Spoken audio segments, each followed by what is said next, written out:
Is it recording? It's recording. Hey, it's episode 17 of maybe Heckin Cool Dads, maybe a different name if you guys will help us out. First things first, I want you to know that I cannot guarantee there will be no nip slips tonight. It's not even nips I'm worried about. Maybe nut slips too. Those shorts, those are definitely the shortest you've come with yet. But this shirt is, I put it on and I was like walking around my house and I felt like the breeze going, you know, and I'm just like, you know, honestly, I got this shirt from these guys. If you haven't listened to First Bite, they're fucking sick. It's a local band, death metal, old school death metal, like Morbid Angel type shit. And they're awesome dudes with awesome music, and this shirt is just silly. But we were trading shirts with them, and he's like, "What size shirt do you wear?" I'm like, "Large," and he gives it to me, and I take it home, and I put this thing on, and the tag says large, like the tag on the shirt. It is definitely a 2X. No, I mean, this shirt, like the sleeves were down to like my fucking elbows. We've talked about that. Shirts just fit differently. No. This is definitely mislabeled. And I feel crazy, like I'm wearing like the most good old boy cutoff right now. Oh yeah.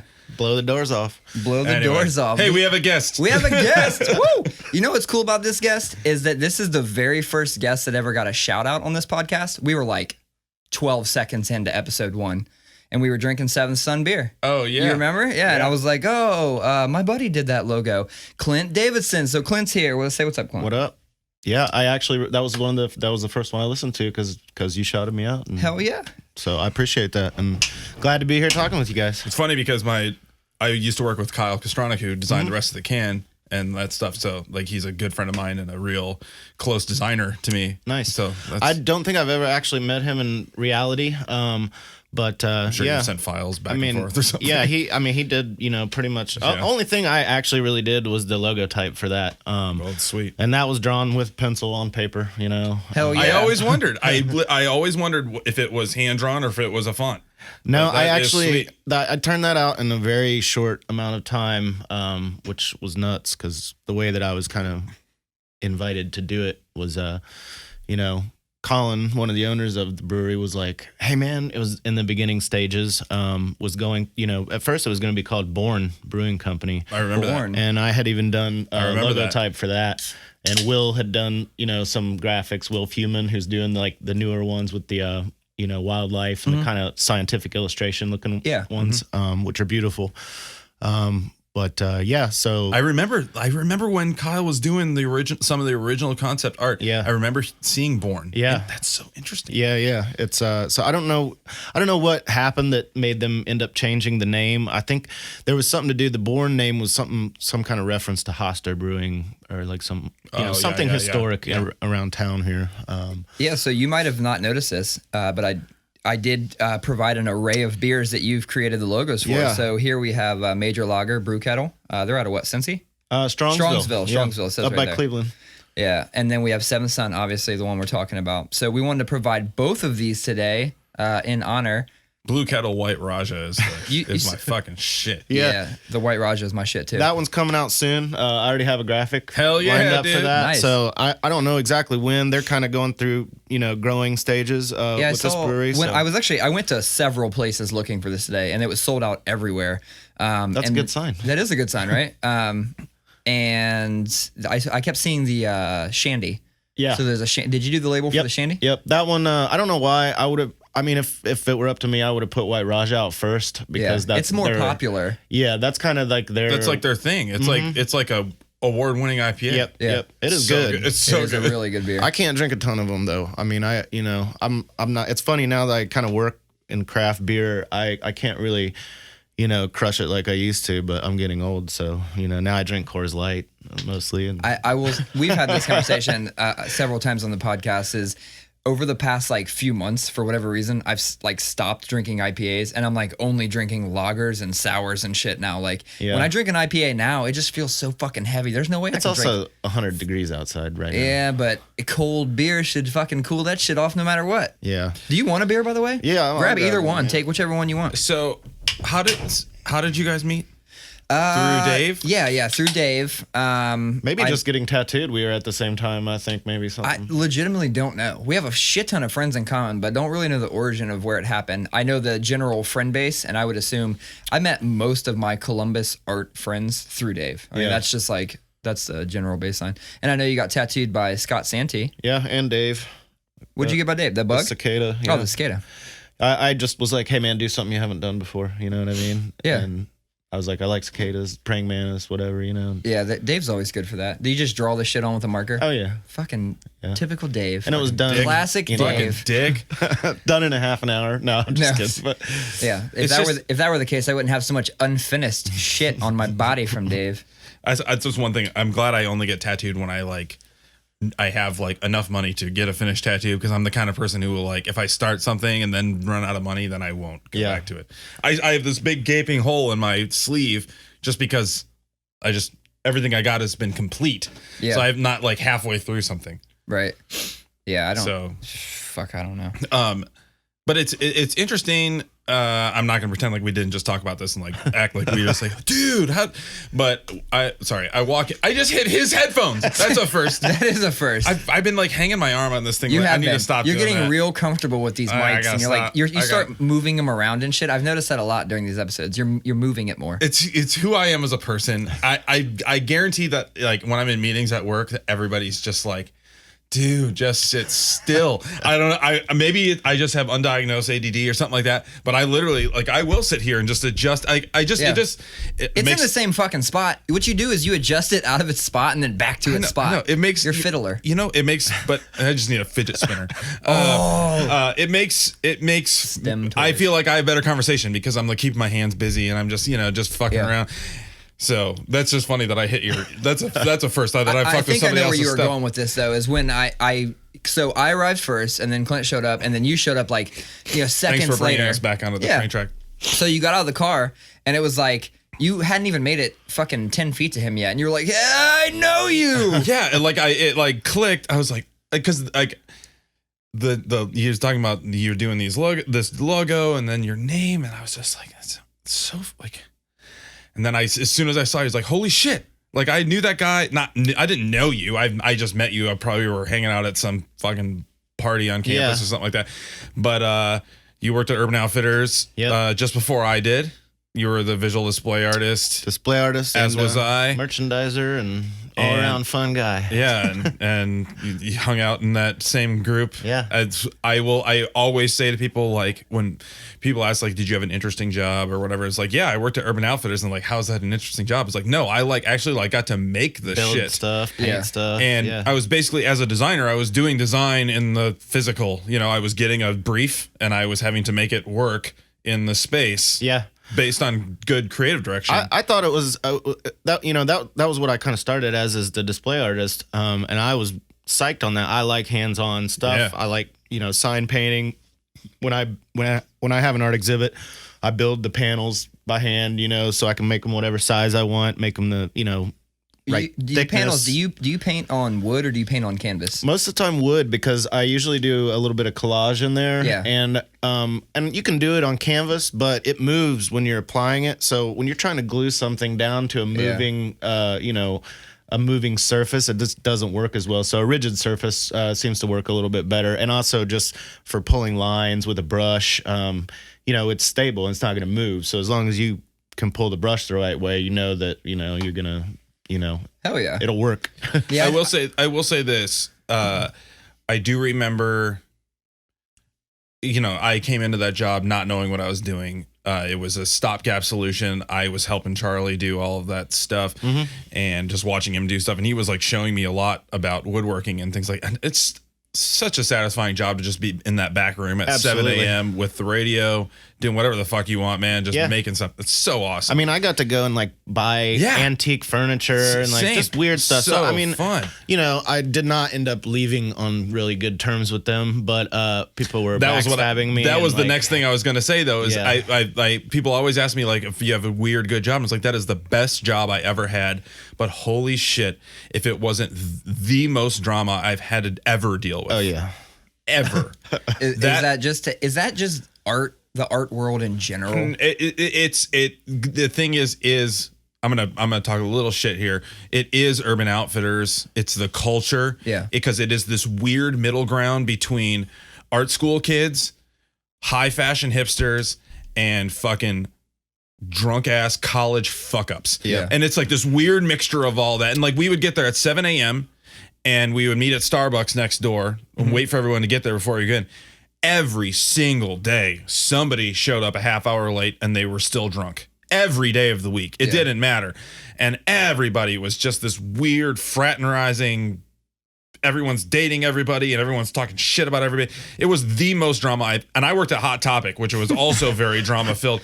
But holy shit, man. The drama at Urban was just terrible. Yeah, I know. I can agree with you 100% on that. Some of those people are my dearest friends to this day. But holy shit, man, if it wasn't a bunch of fucking drama kids. I have a question for... sorry, go ahead. Oh, I was just going to say, because of that very thing, we would go to Rivari Room literally every day after work and just get, a pitcher of beer and a pizza because we were just That's all it was. It was just being drunk and selling expensive clothes. Yeah. And then that was it. Well, after a while, I was like, I'm pulling my hair out trying to sell T-shirts to like 19-year-old girls, and I don't give a shit about this, Exactly, man. So after a while of that, and then I came to find out another person that worked there was like backstabbing me because they wanted my job.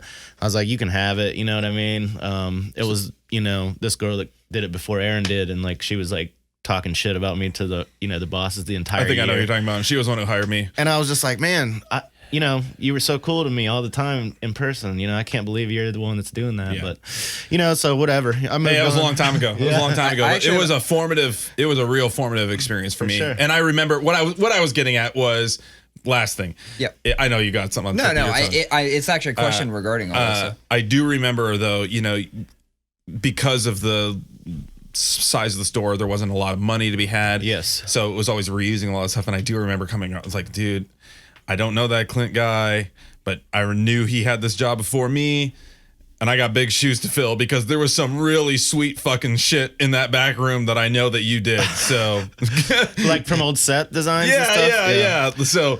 So early in my design career, early influence right here. Well, nice. Thank you. Was that both of your guys' first job where you got paid to do art, like as art was a career? Yeah. Yeah, I guess I could say other that. than freelance design.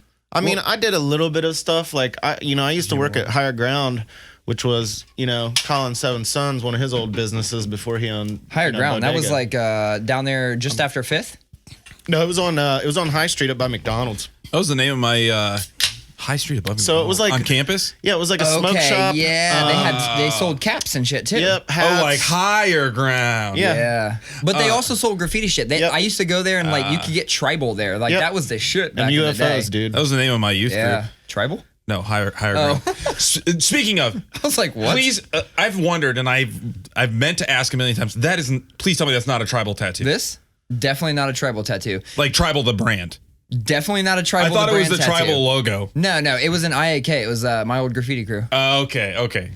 Yeah. With the I just seen it a couple times and I'm like, I don't think it's a tribal logo, but I don't want to ask about it. No. It was like a. So of course I'm gonna ask it publicly. It was a small little thing. It was like graffiti crew. We started amongst like teenagers. It was just some teenage shit. And then what happened was one person passed away, which is I told you that story. It was my best friend. So he passed away, and then another dude, like legitimately had a psychotic break and shot a dude he worked with. Oh shit! And then when they go to get him, he's just sitting on the porch smoking a cigarette, and they're like, "Dude, like you just fucking killed this person." He's like, "Why would you guys take me away? Like he asked me to do that. I was doing my friend a favor." He legitimately thought he was doing dude a favor, and the dude like wanted to die, and like he was just honoring his wishes. Ugh. So crazy shit started happening, and then we decided like, you know what? Let's just all go get the tattoo, just like as a. Nobody from here on out, nobody's in or out of the crew, and let's just do this as a remembrance thing. So that was actually my first tattoo. I think I said that. Chris DeWitt did it. Oh yeah, yeah, that's where that came from. So first he tattoo. did a bunch of Sierras. But back to art for just a half a second. So when did you think? Because you said you're doing art like full time. You're doing beer labels primarily, right? Right now. I mean, I'm sure you still do signs and murals and shit like that. But I do. That's my day job is doing the label design. So I actually like got hired as an in-house designer with the Brew Kettle. Nice. Oh, that's awesome. So first time I've had like a full time. I've done logos or like just. Yeah, but when you're working on a freelance basis, there has to be that turning point when you feel busy enough to go, fuck.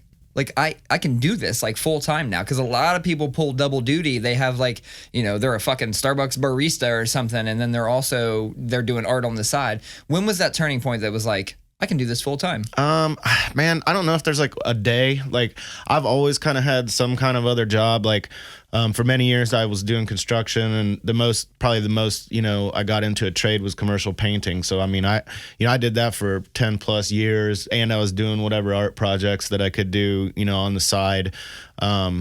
And, I mean, struggling, man. Like, I mean, making $18-20 an hour painting, walls. But, I just kind of, I would draw no matter what if I was getting paid for it, obviously. Like, I've drawn since I could hold a pencil, you know what I mean? But yeah, there's a couple, like, in Columbus, Ohio, there's some big murals that you've done that are like Columbus landmarks at this point. And like the two that come to mind, like right off the bat, obviously, is the Old Town East mural and the Franklinton mural, right? So what are some other murals in town that are like the more hidden gem ones? Have you guys been to Pecan Penny's barbecue up on Main? So I did a big piece in there, and it's just a kind of a big, illustration. I work 2 blocks away from there. Oh, right on. And I walk past all the time. I have not eaten there yet. Now I'm going to go in there for that reason and eat. I hear the food's good too. It is. And, that one, I was kind of, anytime you design stuff with, a client like that, it does not end up being, completely your work, because they want to have their input. A little bit of direction. But, I was pretty proud of that piece. The colors all came together well. It's clean. Which one I is did that? some lettering at the Pecan Pennies at the barbecue. No, what's the piece? Like, describe the piece. It's like a 10-foot tall illustration, like a bust of an old school waitress. And then there's like a kind of, hotel looking neon sign with a big arrow, and it says eat. And then there's, big barbecue lettering.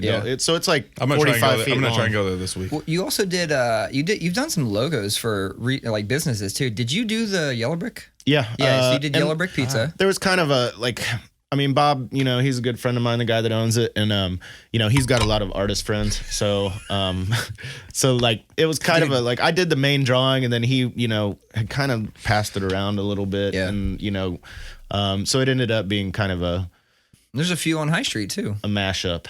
I'm trying to think. There's one in Clintonville. I'm drawing a blank of what it is. I think it's around North Broadway. Yeah, well, I did a little clothing store. I didn't do their logo, but I just did their sign for them. Oh, you painted the sign? It's called Small Talk, but I think they've since changed the signage.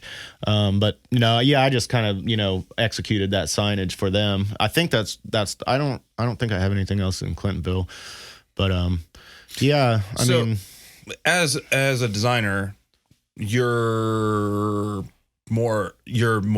coming from the illustrator perspective. Definitely like typography based. Yeah, I would say it kind of, I don't know. The love for the lettering came from graffiti. And hell yeah. And what I started is lettering your first thing. I would say maybe it's my focal point. But I have, just being I get bored easily. So I've tried to lately, and especially with this project, get more illustrations involved with the artwork I'm doing. Do you do everything? Well, so there's elements of that, like the script lettering. They already had, which I've talked to them many times, and I want to rework something on that because it's so heavy on the left side, and it's really hard to make anything dynamic because of that weightiness on the left. Sure. But the logger, the type that says logger on that side is custom drawn. Nice. But yeah, so I guess I would say lettering is nice the focal point. I like this one. And that comes from I did 3 different versions of that before I picked one. I always kind of do groups of 3 and stuff. But yeah, I would say I guess my focus would be lettering and type. And I've done a few. I just drove by today.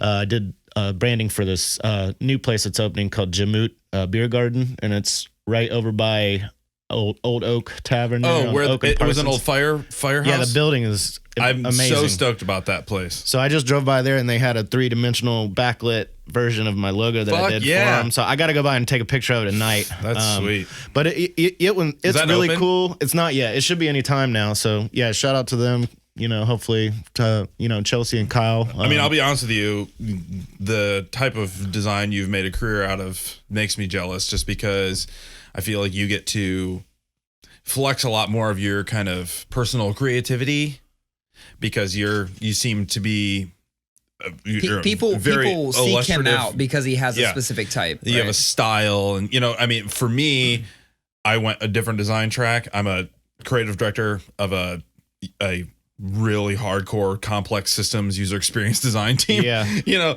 I have a visual design background, mostly in web design, but I've been working in the agency world for 12 or 14 years now. Yeah. And so now it's like I design infotainment systems for cars and things like, you know what I mean? So it's like a totally different track of design that honestly, you know, especially because I'm like a director now, so I also have just 2/3 of my day is answering emails and being in meetings and managing careers and stuff like that.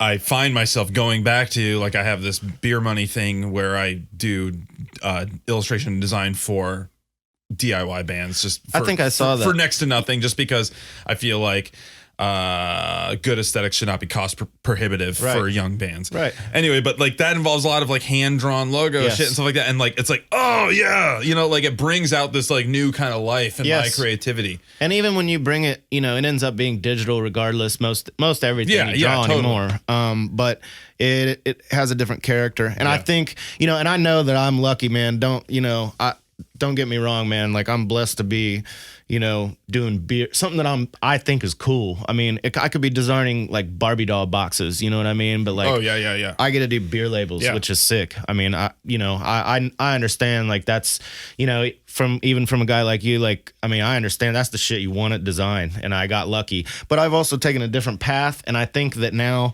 you know, these companies, like the guy that hired me, I think they're starting to understand that, like, to have a, you know, a different kind of look, you need to pick a different kind of person to do it. And I had just kind of experience in both of the lanes of like handmade and design just enough that, you know, and I'd done a work for this guy that hired me on here years and years ago. I painted a little, you know, sign for him inside of what's the bar over in Brazenhead in Grandview. See, the thing is, you're selling craft beer, you need craft art. Yeah. That's what it is. You need small batch everything. And, you know, that's the one thing that I think is really sweet is, you know, we, as designers often in the past have been like, just saying, take us seriously. Like, design is something that's necessary. And now every major corporation understands that. So now you can't, you know, throw a rock in any direction and not hit a designer or a creative professional.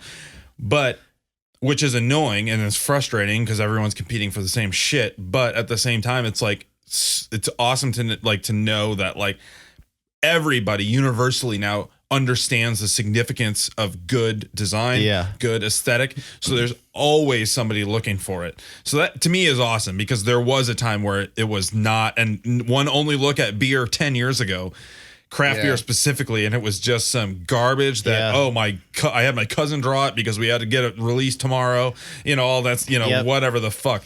So it's just nice that people are taking it seriously and paying good money for good work. I mean, I've been pretty happy, and they've given me, Brew Kettle has given me pretty good creative freedom as far as, you know, what we put on the cans. I mean, everybody has input, and you know, by the time, you know, the thing comes out, it's about 10% your art and, you know, 90% a collaborative effort, if you will. That's why I'm glad I came in from the design angle and not the fine art angle, because I came in from the scientific look at design, not the art school kid look at design. No offense, because you guys, I'm jealous of you, the way you guys think. But you know, so I don't ever get bent out of shape if my design gets, you know, because for me, it's always like a consultative thing. It's always a push-pull. It's always, look, I want to get your vision out of your head and make it the best as I can. Even in my field, that's a hard thing to do. It's hard to put down if you're a controlling creative person, it's hard to put that down. And I'm in software development, and even now, when I get an idea and I think that's the route we should be taking, it takes a lot to convince me otherwise. Like, I need you to either show me on paper why my shit's wrong or why yours is better. And that's the biggest advice I give. You know, I've been in the biz for a while, and the biggest advice I give to young designers when I hire them and talk to them is, and because you see it a lot in the young designers, they're excited to get in the game. Then they have a review with the client, and the client shits all over their stuff. Or in my case, you know, we do a lot of user testing, so an actual user uses it and goes, this is unusable, and they just get their feelings hurt so bad. And it's like, look, here's the deal. Part of this game is you're not doing a painting. It's not yours. You're not you're doing something that, look at this cool thing I did that you can buy from me. No, you are partnering with somebody to make something better. And you got to be willing to feel the pushback and listen to the pushback and push back if you feel like your idea is better, for sure.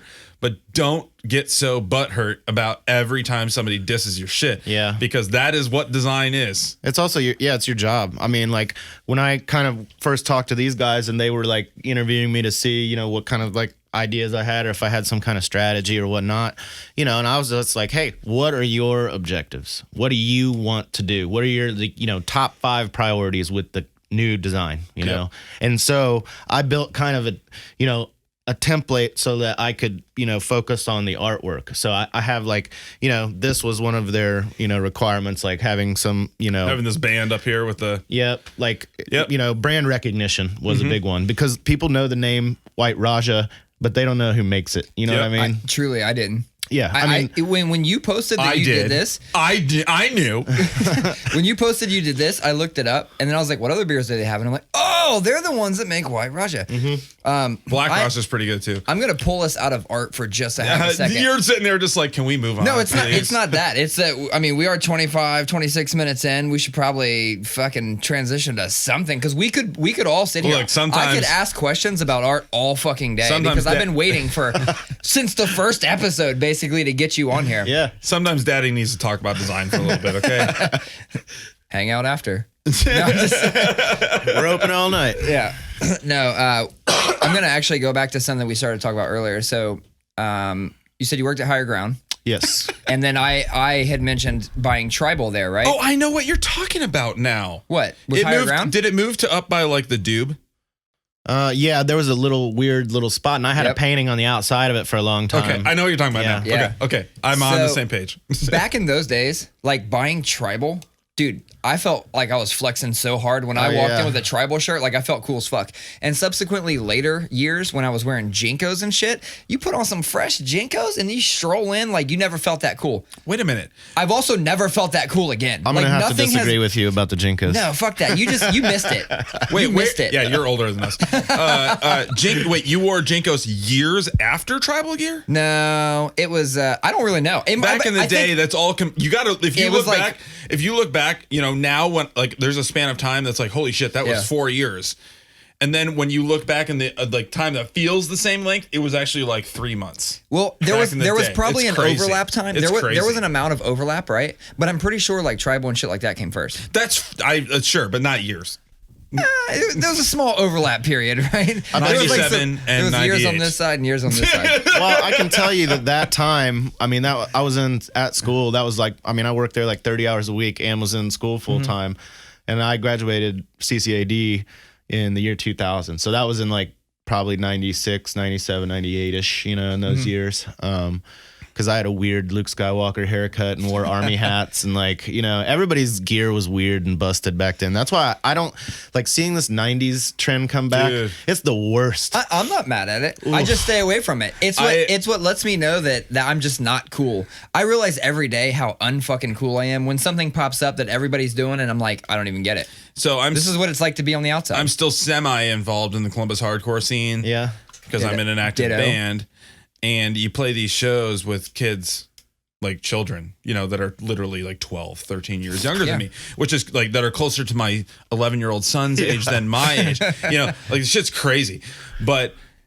And they're all just sucking on the teat of the 90s nostalgia right now. And it's some of it's awesome because, you know, it's like I'm a big 90s emo guy and I'm like really into that shit. I'm a big 90s rap guy. I'm really into that shit. Big 90s death metal guy. You know, like I get it. I still love new metal, you know, whatever. But dude, I see them post stuff and I like my friend, this kid I know, he's like 23 or 24 or something like that. He posted some pictures from some movie premiere in 1999 or 2000 or something like that. And I retweeted it. He posted it like, this is awesome. I retweeted it and I said, is there any era worse in fashion than 98 to 2003? No. Well, you say no, but like honestly, No, even early 90s, I think was worse. No, see, I can get down with early 90s. I can get down with mid 90s. I can get down with you that. talking about that like Saved by the Bell look? No. I'm talking about like Justin Timberlake and Britney Spears and fucking denim outfits. I'm talking Fergie with little twirly shit and a sparkly sequin dress. You're naming all these people like I never listened to. Those were never my fashions. I'm just late 90s to early 2000s, I think, is the low point of fashion history. Yeah, but like that is literally my Jinko era. I know. That shit was tight. Listen to the sentence you just said. Again, I felt dope as fuck wearing that. You felt dope as fuck. But do you have... Justin Timberlake felt dope as fuck with his denim cowboy hat. He had that ramen noodle hair. Yeah, his hair looks just like ramen noodles. It's crazy. Chicken and beef. No, is there any fucking piece of clothing, accessory, anything in the past like 5 years that you've put on and be like, I am that dude. I am stunting right now. No, because if you look at me... That's what I'm saying. I dress like a piece of shit. Nothing makes me feel like that anymore. And I wonder, does anybody walk around feeling like that? Is that why people wear like fucking Gucci belts and slides and shit? No, that's the thing. Now it literally is. We've gotten to the point where it's all so evened out. It doesn't matter how ugly it is. Look at any of those shoes from Balenciaga. Look at any shoes that Urban is selling right now. They're bad. It's fucking like big chunky ass Skechers and shit like that. The nostalgia has just kind of blown up into this weird amalgamation of weird fuck you, I'm gonna look the ugliest and pay the most for it. That's all it's come down to, because progress is exponential. So it's just like we go back and then this is like we're in this like weird fucking loop that's just gonna be awful. We've talked about this before, is in whoa, I just got really in part of the like philosophical emo hardcore whatever, like Poison the Well, Under Oath, like that fucking era of music, like the 2004, 2006, 7, whatever. There was this time in which it was like fashion. Fashion was the thing. Like people were wearing the fucking Diesel and the 7 for All Mankind and like the whatever, Prada. Nowadays, it's like, it's even higher than that. And I wonder, it's like, what the fuck happened to all these brands just come and go? Like nobody cares about 7 for All Mankind. They're at like fucking TJ Maxx.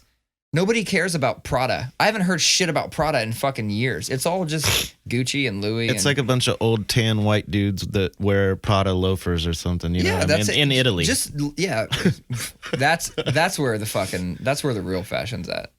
I mean, I don't know, man. Skateboarding's always been my guide for that. So do you still skate? Do you skate around? I can't really say that I still do, but I have a fresh deck, and I did go a couple weeks ago and skated a ledge for a while with my buddy Shane, and felt good, man. I need to do it more because I'm like, in my 40s now, so I mean my body's falling apart. I can already tell, but I always feel great after I go skating. I like to go. I don't like to fucking try and do anything. I'm not jumping off anything. I'm not doing anything anymore, but I definitely like to go. And like on a good day, you might catch me doing a little pop shove it or something. I mean, I didn't try any kick flips that time, but I did do a board slide on the ledge and rolled out of that. And I was locking into like half cab nose slides on the ledge, but I never rolled out of it. My kid just broke his old Ninja Turtles skateboard back out. He had it. I got it for him when he was 4 and got him pads and shit. And like, he was good to go. He fell once or twice and that was it. That board has just been put away forever. And then the other day he's like, I want to get this board out. Now I'm on this fucking mission. I'm about to get him a new board. I started looking up like decks at Embassy and stuff. Dude, let's do this together, man. Because is yours getting into it? Yesterday, Miles said to me, and they're the same age, so let's get them skating together. Miles said to me, he goes, when I get into skating again, which is weird because when were you? The only skateboard I've ever bought was for his older brother. Okay. But he's like, I think I'm gonna I want to get like a real deal skateboard with like a picture on the bottom. Oh yeah, like, that's how you see. So then yesterday we're at the 2x2 fest and there's a little skate ramp and there was some skater boys that were filming a skate video and they were just trying to jump down the curb thing or whatever. I love that you called them skater boys. Skater boys. I grew up you channeled your Avril Lavigne. I grew up he's a skater boy. I grew up skater adjacent. I grew up skater adjacent. Like they were all my friends, but I was not involved in the culture. Yeah. So I love just busting balls because they all take it so seriously. Curb surfers. You were a fruit booter. I was both. I was all of the above. If it fucking had wheels and I could potentially slide on a ledge or a rail, I don't think you're allowed to say that fruit booter anymore. Sorry. Why? Because fruit. Because fruit. I don't know. Anyway, they resembled bananas. Banana feet. A backpedal this out of that one. Anyway, he's like, we're at the 2x2 fest, and he's standing there, and he goes, so I just have to watch these guys skate on here? And I was like, yeah, they're shooting a skate video. And he goes, I think it's really lame that I'm not allowed to go skate on that. I just have to watch them. What the fuck? Yo, he was bitching the whole time about how he just had to watch people. He's like, I think it's really lame that I don't get to go spray paint over there. And they had like the kids graffiti area. I saw your kids painting. But all of the cans were out or broken. Damn. And so they kept going over to like where people were doing actual graffiti, and Miles and Beatrice were both like, can we do it over here? I'm like, no, this is like, these are the people that like signed up to do this shit and got hired to do this shit. Yeah. But he was just this is so lame that I can't do this. I only saw like some little clips. I didn't make it out, but I saw like Dave caught a little character on the end, and I saw Mies had some shit up. Yeah, I saw halfway through Dave's when we left. Hey, it looked like it had a shit ton of trucks this year. Man, it was weird. I feel like this year I was like, I don't know how to feel about this. This is the first time I'd ever been, so I don't know. I went last year and there was a shit ton of people, and I painted at it last year, and the walls were bigger. The walls were like 8 foot square this year. They were like half the size they were last year, and I don't know if it was budget things or what, but like, I don't know, man. It was just different. And there was also another fest going on at 400. So I think that might have stolen some of the what was that? The fest? Shine. It was called What Fest. It was the first year for that, I guess. So I don't know. What was that fest about? What the hell? Yeah, what? What if it was like what Fest? Yeah. It's just all crunk music. Just Lil Jon. Just he's the DJ. Sitting there he's sitting there at a folding table signing autographs for 4 people. Shit. Yeah. I love to speculate. Yeah, so I didn't even stay the whole time at the hip hop fest because it was like 95 degrees out, and I had about 2 beers there, and I was like, I gotta go sit. See, so this is what I was saying earlier. I said I couldn't wait to talk about this. It's not even really that good of a story, but I was solo dadding this weekend. So where was your wife? So one of our best friends, Amanda, it was her birthday this weekend, and I went out Friday to hang out with her at a bar, and then last night was like her close girls went and camped. They went to camp. Oh, so your wife was out camping? And she was out camping, and it was like in a campground with Amanda's parents, and so they have a camper, and so they had the tent on the property, but they got food made for them and stuff like that. And so I guess cool. There's the bar on the campground and stuff. It's like a moose lodge or some shit. Was this fucking like Put-in Bay? It was down in Baltimore. Anyway, so she was down there all day yesterday and till the moment I left to come here. Oh, today? Like I walked in and like I gave her a hug and kiss and I was like, all right, gotta go. And man, I'm so burpy. You got I'm so much sorry. gas. you need some fucking gas. The funny thing is, I've drank like a quarter of what I drank last weekend. So, last weekend was my birthday weekend. Oh, happy birthday! There was a lot of asking or telling me stories and then telling me the next day. We talked about it yesterday. Anyway, so I was solo dadding, but I didn't want to just sit around and didn't want my kids to just be fucking playing Fortnite all day. And so I was like, we're going to do some stuff today. So I was like, we're going to go to this hip hop festival. And they all like were so lame about it. They're like, oh, that sounds so boring. Blah. Yeah. And I don't know, guys. Like when I was 7, 9, or 11 years old, if my mom was like, hey, we're going to go to a rap festival. Yeah. I'd have been like, okay, let's go right now. Yeah. Please. So what are they into if not rap? Playing video games. Yeah. And music that sounds like it came from video games. And EDM. Huh. Wow. I mean, I feel like that's a common thing. My stepdad, his I guess my and Drake. That's it. I guess my stepdad's family, his kids have kids, and they have tablets and like iPhone 10s, and none of them are like out of high school yet. Like all of them have all the gear. It's bad. We've talked a lot. We've talked at length about limiting time, and we're actually easing our kids into more limited time right now. But it was just so I bribed them yesterday. I was like, okay, I'm going to this festival, and you're coming with me because fuck you. Yeah. Because you're going to experience a little bit of culture outside of your own. Okay. Yeah, you're raising some pretty white privileged kids. We listen to a lot of. Shut the fuck up. You live in fucking Lewis Center. Yeah, you know. And we have crime. No, we don't. No, we don't. And I was like, God forbid you go experience something. You know, we listen to rap music around the house. You guys listen to 106.7 The Beat when you go to bed every night. You know, just enjoy. Just humor me, please. Yeah. So I bribed him, and I was like, all right, I'll take you to the pool first. So we went to the Grandview pool, which has been pool. Recently remodeled, and it's amazing. Really? There's 3 separate pools. One is like a beach, and the water's super warm because it only gets 3.5 feet deep. And kids pee in it constantly. Well, I'm sure. They have and adults. There's a fucking lot of chlorine in there, though. Do they still have the little skate park in the parking lot? No, that's gone. I think they only do that in the off season. Yeah, you know, Grandview cleaned up. No, they do that shit every year. They build a new one every year. But they have like 3 separate pools. They're like, there's the one that's like the beach where like the adults and the kids, and there's like one side is like a bench underwater that you can just sit and chill on. Then there's like a regular swimming pool that like is like 4-foot laps on one side and then like 7 feet at the end. And then there's like the diving board area, but there's like 2 water slides and shit, and everything. It's brand new, so everything is like really nice, and it's not too expensive. Now the first time we went, well, it's not too expensive. It's better if you're a Grandview resident. That's true. Yeah. But kids 8 and under are way cheaper. And there's always kids working. You know, always Grandview kids. Are you about to lead into a story how you fucking peddled your kid in as a 8-year-old? 2 of my kids are older than 8. 2 of my kids are older than 8. And I walked in and there's some dumb little 12-year-olds working, and I'm just like 14 probably, because you have to be 14 at least, right?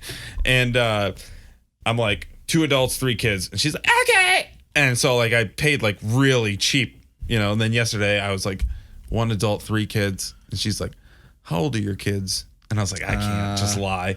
8, 8, and 8. You know, I can't. I'm just kidding. You didn't. No, you didn't. I paid full price for my kids, which was adult price. Anyway, so I took them to the pool first. So they were good and tired, and then we went to the festival. Oh, so they were extra pissy and no, that's the thing, is they were being good. They were just being. Did you take all 3? Boring. You took all 3? Yeah. See, I'm the person that would have been like, oh, this one's, what's the minimum age cutoff before you don't have to pay? You said 8? I would have definitely been like, oh, he's 8. Like, that's my steez. I don't give a fuck how much money I got in my pocket. I'm going to definitely play that if I can. I'm also the person that if I go to a drive-in, get under the blanket, buddy. Oh, yeah. You're not here. Oh, yeah. Fuck that shit. We're getting nachos with your entrance fee. Hell yeah. We went to Magic Mountain for Rowan's birthday a couple weeks ago. Yeah. And Rowan's friend, he's like straight up, he goes, we're doing mini golf. You know, they have 2 routes. And he goes, well, my dad always told me it was like, if you get to the 18th hole, don't actually get in the hole because the ball disappears. You grab the ball and then you go to the other next course. one. I do that every time. Sierra was like, yeah. Oh man, that's so funny. He just dropped the best knowledge she's ever heard. But like, no, I mean, so I've been solo dadding this weekend. So it was just like, I just can't imagine. Like when I was a kid, if I had the opportunity to go to a festival where it was like rap music, my kids were literally going, it's the music so loud and they keep saying the N-word. And I'm just like, dude. I mean, at least they recognize that and they're not going to be those fucking, you know, little shitheads that are running around saying it. You started, this is unrelated, but like, first of all, I just realized when you're telling the story, we did not do like a weekly catch up. Like, what the fuck you been up to? You kind of like are doing it right now. My shit was super lame. I did go to the studio yesterday and I finished those 2 songs. You'll be happy to know that we cut the singing completely out. So no more Rise Records, man. I had no problem with it. I said it was good. I know you didn't, but dude, they all took that to heart. They were like, oh man, we sound like a Rise Records band. I was like, Did I say that? No, it was Jordan. It was Jordan. Oh. Dude, Jordan had everybody shook. I do not want to change the trajectory of somebody's band vision. Jordan had everyone shook when he called him a Rise Records band, and it was totally just because we've never had singing. But honestly, that's not us. We tried some new shit. We cut that out, and then we finished up the songs yesterday, so I'll let you hear them before I leave here. But you touched on something earlier, and I kind of want to go back to it for a second, just because it will make an interesting story, hopefully. You said that we all had like shitty haircuts and blah, blah, blah. Did you ever just get like the fucking worst haircut?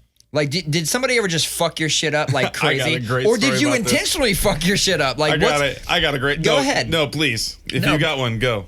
What's your like worst haircut story? Probably the Luke Skywalker, but that was just from like letting it grow. So I just had like the kind of shaggy. Like I got called the dude from at the skate park one day.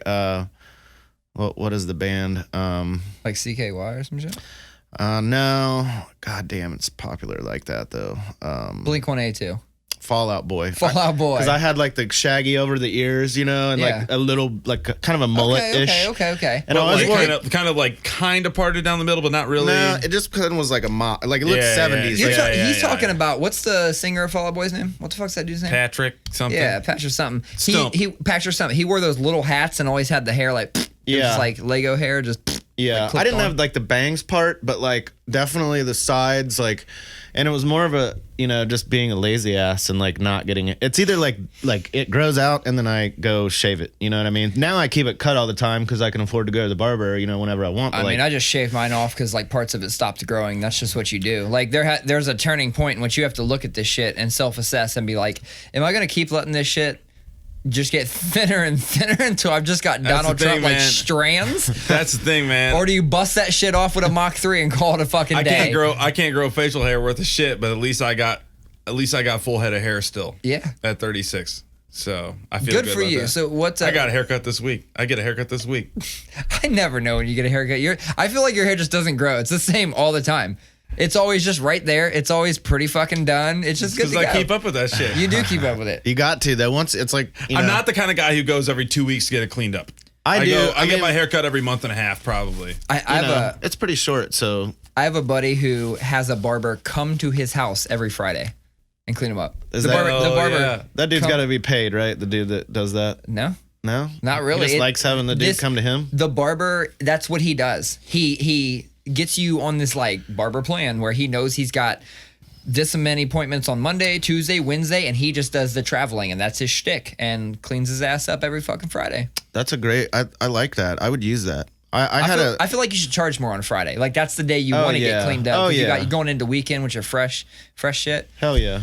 All right, Collin, hold on. Don't switch subjects. What's your crazy fucking hair story? That's what I was about to Oh, okay. Well, you said like you were thinking of some new shit. No. One time when Sierra and I were dating, probably the first year or two we were together. So this was 03, 04, something like that. I was like, man, I need a haircut. And Sierra was like, I've really been wanting to like get into it. Oh shit. So I let Sierra cut my hair and it was awful. Is this your wife now? Correct. And so it was awful. And I mean, immediately she was like, I didn't do a good job. Oh, she told you. And no, I was in there. Bitch, I have eyes. We ended that with like, this isn't good, and I had to like make a hair appointment. I got that shit fixed. Yeah. So then fast forward 5 years, 6 years, we have our first kid. And no, we were not his first haircut. He had a first haircut at a reputable place, but there was one time where Rowan's bangs were in his eyes or something like that. And Sierra was like, I'm just going to cut his hair really quick. And she cut that shit. And for the next week, I just quoted Dumb and Dumber, and I just kept calling Rowan a pumpkin pie haircutted freak. Nice. Because it was just so bad. Sierra sucks. Don't let my wife cut your hair because she sucks ass at it and she knows it. Did she cut it dry? I don't know. That's a tail. That's a tell right there. That's some supercut shit. Yeah, like if somebody goes to cut your hair dry, just take the shears from them right then. They got to wet that shit down so it's all like normal and even, and fucking cut that shit. I got my shit crazy hacked up one time. I used to go to the same little place over in German Village all the time. It's called Christine's. And I remember going in one time and the normal lady wasn't there. Some other person cut it. Dude, my mom was fucking livid. And she doesn't get mad about anything. She's like the most, nowadays she's like the typical grumpy person who literally can complain about fucking anything. But I can't wait till I'm that person. Dude, I'm starting to be that person already. I know. I am too. I digress. No, so she You said I digress. But alas. There it is. No. Oh my God. So she fucking like this lady wrecked my shit. And like as a very early teen, I did the spiked hair. And this was also the time, like, I didn't have plastic frame glasses. I thought those were, like, stupid as fuck. Like, we all three have plastic frame glasses. I had the wire frame, and they were, like, the brass colored. Hell yeah. And this is before the lenses, like, didn't make your eyes fucking enormous. Yeah. You know, before so I had these enormous glasses with the wire frames. I used to wear overalls. I fucking rocked the one. I'd unclip one and let it hang down and shit. And then I had the spike. My spike was so fucking That is uneven. literally if you looked up Southside Columbus in the dictionary. The Southside Columbus is when you bust all the hair off and just have bangs. The Princeton? Yeah, is that what it's called? I think so. And a weird rat stash. A weird rat stash. Yeah. I skipped the rat stash phase. I have it going on right now. I never had You that. kind of do. You got a little trash stash. I never I had wasn't that. going to call it out, but you got it. I never had that stupid haircut. I'm like you. I can't grow. Well, I've never really tried to grow a full beard. A, because I don't think it would. I have blonde hair, so I think it would just look dirty. Tint that shit. And then B, because a lot of dudes have beards now, so I like being a clean shaven dude. You know what I mean? Here's the thing. Like, I feel I'm that, bald. man. I'm But bald. like, my dad has a big ass beard. My brother has a big ass But beard. isn't your dad got relatively short or bald head? One of the two? No, my dad has long hair. Shut the dude. fuck His hair's up. down to fucking. Really? He looks like fucking Willie Nelson, dude. That's tight. Ain't nothing wrong with that. No, that's tight. My dad's a hippie. He's an old hippie. I have to have a beard, or else I legitimately look like a cancer patient. Like, that's the problem. Like, if you have, I really want to see you with a different facial hair. dude, it happened once or twice. Like, when I first started doing this beard thing, I kept it all the way down. I mean, like, earliest guard I could. You know what I'm saying? Like, youngest guard, like, trim it up, kept it that shadow, and then I just started letting that shit grow. Like, there was a point though in which like the mustache didn't connect, so I would shave the mustache too. So I just had this. Like a Civil War shit? Dog. Or Amish shit? Yeah, I had that. Yeah, I want to had see that you do. Jebediah. I want to see you do like a really clean cut, pointy goatee, like Anton LaVey, Church of Satan that shit. fucking Jesus, or I mean that Church of Lucifer Satan shit. Yeah, Hell yeah, that man! I want to Lucifer see shit. it. I want to see it. I don't. My fucking beard is unruly as fuck. I want to see you with some Grover Cleveland fucking Civil War shit. Down, up, down, dog. up. If I do any crazy shit, like if I have a vacation and I can do some crazy shit, I'm hitting that riffraff. I want that Jody High Roller fucking like nonsense. That nonsense. I'm going to one of those hood barber shops and going You want in. that Jody High Roller? That's what I'm saying. Jesus Yeah. Christ! I'm like, break me off with that Jody High Roller. I mean, I could wear that. Like, if you were going to Jersey Shore, I mean, why not get into it? But that's like the fucking frosted tips type, like. Yeah, but you know. I think the Jody Hey, High man. Roller look would be acceptable there too. I did tan. A couple episodes ago. I let them know I tanned, and like real talk, just to put it out there, I tanned last night too. Oh, You know why? Oh, You know why? God Because- damn it! It's the end of July. There's no reason to go There is. outside. I've Stand been. outside for 20 minutes. I've been going outside, but here's the thing: there are areas of your Jesus. body that you just don't take outside. Not everybody wears fucking booty shorts, Collin. Not everybody has tan lines that are like. Look at that. Look at those tan lines, baby. Damn. Look at. You know what? In the art world, that's a gradient. You got gradient legs. You got art world legs. I got hard lines, man. Just straight farmer's Just tan, dude. hard lines? Hard neckline. I mean, true redneck. you know? I have some lines and shit because I wear a lot of like fucking tank tops and shit like that. I See? like mow the lawn in tank tops. I mow the lawn shirtless. So Do you? no, I did last week though. Nobody wants this gut in their face. I live in a respectable I community. know I look like a fucking Hesher shithead. I get that, and I embrace it. I understand my outward appearance. But sometimes I fantasize. Sip that it, was boy. nice. Sip it, boy. Sometimes I fantasize about. Fantasize is the wrong word. Yeah, this Sometimes is fucking. I I looked down to look at some topics and I had to look up real quick. Like, what's he sometimes talking when I'm about? like when I'm mowing the lawn with my shirt off, I dream like, what if the neighbors are like, oh, the hunk's out there again.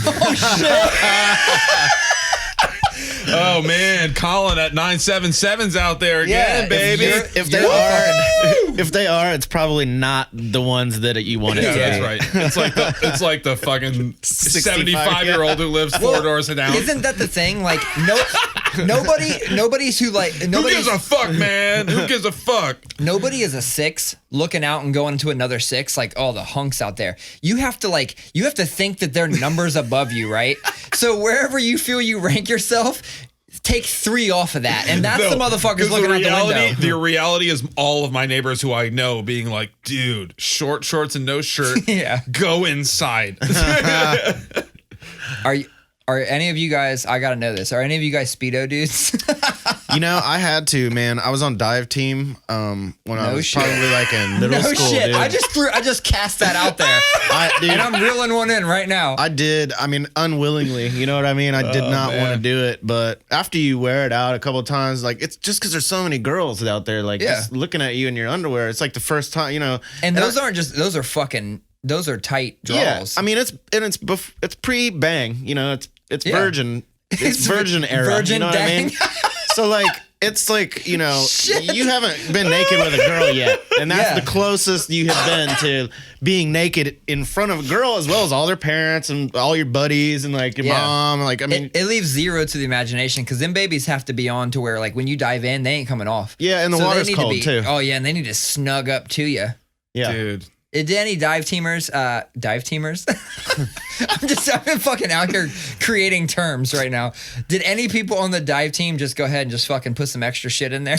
I mean, I think the dudes were too, when I was doing it, dudes were too young to even be like cognizant of that, but probably, I mean, you got, somebody's trying to impress somebody out there all the time. I do own a Speedo type bathing suit.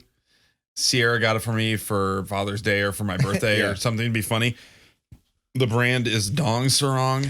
Oh shit, is it where you put the dong in something like the elephant trunk? No. Oh, that'd have been so tight. Could you imagine showing up at like a public pool and that thing that your dick is like wrapped in fabric, but it's like your dick? It's just your dick. In an elephant trunk or like an anteater? Like instantly arrested for that. I don't know. That's got to be indecent exposure. It's covered up. I honestly know. But it has to be. It can't be an elephant. That's too like. That's too. I honestly though want to know if there are rules, laws, or regulations around going to. I'm not going to do it. Oh my god! But I just want to know if you can get in trouble for having one of those like sex Speedos where your dick is like in a dick shaped. Dude, can you like a whole fruit basket and there's like some cherries and your dick's a banana? Yeah. Dude, but it's all huge gnarly. like around, it's like a whole. Anyway, mine's printed so it looks like Daisy Duke's denim. Oh Jesus. Very nice. And it's like super silly but Sierra accidentally got me like one size too small. Not because accidentally. No, not because Dude, that sounds mad on purpose. Not because of D size, but because of just fat 35-year-old size. It still sounds mad on purpose. It sounds total like the woman was like, I'm about to Jesus Christ. I pulled one out. Pulled one? What, your dick?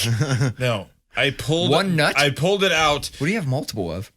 I put the swimsuit on once. The last time I wore it was 2 years ago at my friend's birthday party, and it was a pool party, and I disappeared for a little while, and I came back and just jumped in the pool, and everybody was just like, oh, that guy's too fat to be wearing that. And that was like basically it. Well, hey, at least you got it on. I remember I used to house sit for my brother all the time. Like when he would go on these like fucking vacations to Bahamas and shit. He's like he's in his 20s and I was 11 years younger. So like I'd just go out there and let the dog out, shit like that. I remember opening the closet door one time and there just being a Speedo in there. And I was like, whoa, like what is this for? And I couldn't wait to confront him. As soon as he got back, I said, hey man, what's this fucking, why do you have a Speedo? He was like, oh, because I tan. My brother was always like kind of like yoked and in shape. And even now, like I will be 37, which means, like I said, he's 11 years older than me, lives in fucking Florida, super tan, super in shape. Just like I aspire to be even remotely that in shape when I get to his age. That shit's tight. So are you a monster, brother? Are you sore all the time from working out a lot? No, because like usually I phone it in. Yeah. I mean, but at least you're moving. Also, if you do it all the time, that stops, I guess, after a while. It does. You gotta. Okay, lately I actually have been making an effort. The fact that it is fucking summer, I feel like I need to make more of an effort because I eat like a fucking piece of shit. Yeah, I do too. Like just complete piece of shit. And that's always been my thing. Like I work out and I would like work out hard so that I could eat So and you're drink like, like "Fuck it." so I could eat and drink like a piece of shit and cancel it all out. But right now, I've been trying to actually work out more. And after you do like the same workout a few times, you need to fucking switch that shit up and do something else for like the whole confusion and make your shit sore. If I walk away from a workout and like the next day I have no soreness, I'm like, man, I'm a piece of shit. I really phoned it in last night.